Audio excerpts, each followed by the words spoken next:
think of your messages.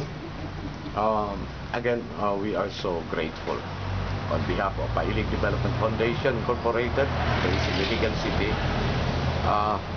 We're able to have some simple accomplishment, but it redound to the benefit directly to the communities, especially the Moro communities and the IPs, indigenous people in the hinterlands of Iligan. Water will be missing you, and we hope there will be more engagements that Pailig, in partnership with Pailig and OCHA, UNHCR and CFSI, more engagements to come. Still in the service of the community, especially for the most deprived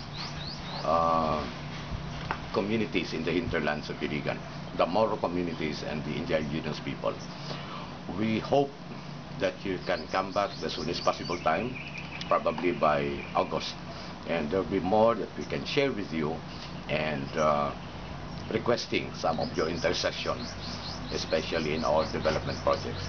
We did not focus anymore on relief assistance, but Pailig has been focusing on rehabilitation, recovery, reconstruction, and renewal. And I know for a fact that OCHA, through your generosity and kindness, will propel our desire to extend assistance to our Moro communities and IPs. Water will be missing you, and we hope that if there will be somebody who can replace you, still the same, with your big heart and kindness to the people of Iligan. Thank you very much, and Alhamdulillah.